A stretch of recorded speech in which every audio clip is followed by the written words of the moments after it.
উজানের ঢল আর টানা বৃষ্টির পানিতে কুড়িগ্রামে বাদাম, পটল, পাট, তিল সহ বিভিন্ন ফসল বন্যায় তলিয়ে নষ্ট হয়ে গেছে। চরম ক্ষতির মুখে পড়েছেন চরাঞ্চলের কৃষকরা। এদিকে ক্ষতি নিরূপণ করে কৃষকের পাশে থাকার আশ্বাস কৃষি বিভাগের। কুড়িগ্রাম প্রতিনিধি জাহিদুল ইসলাম জাহিদের পাঠানো তথ্য ছবিতে ডেস্ক প্রতিবেদন।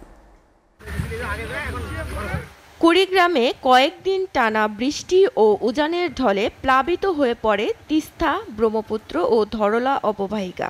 ওয়ালটন আবারও মিলিয়নিয়ার অফারে ওয়ালটন ফ্রিজ কিনে আপনিও হয়ে যেতে পারেন মিলিয়নিয়ার।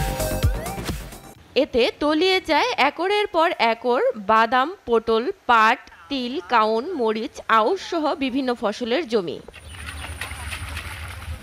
কয়েকদিন পানিতে তলিয়ে থাকায় নষ্ট হয়ে গেছে ক্ষেতের বেশিরভাগ ফসল।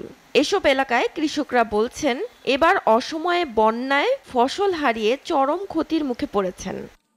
এখন ক্ষতিগ্রস্ত মেলা আছে, অর্ধেক ক্ষতি হয়েছে, অর্ধেক আছে। আমাদের পটল চাষে লাভ হয়, মোটামুটি ভাবে লাভ হয়, কিন্তু এবার ঘন বৃষ্টির কারণে আমাদের এবার লস হয়েছে।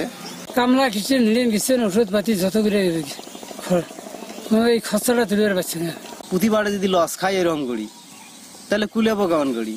এদিকে বন্যায় নদ নদীর তীরবর্তী ফসলের ক্ষতি নিরূপণ করে ঊর্ধ্বতন কর্তৃপক্ষকে অবহিত করার কথা জানায় জেলা কৃষি বিভাগের কর্মকর্তা।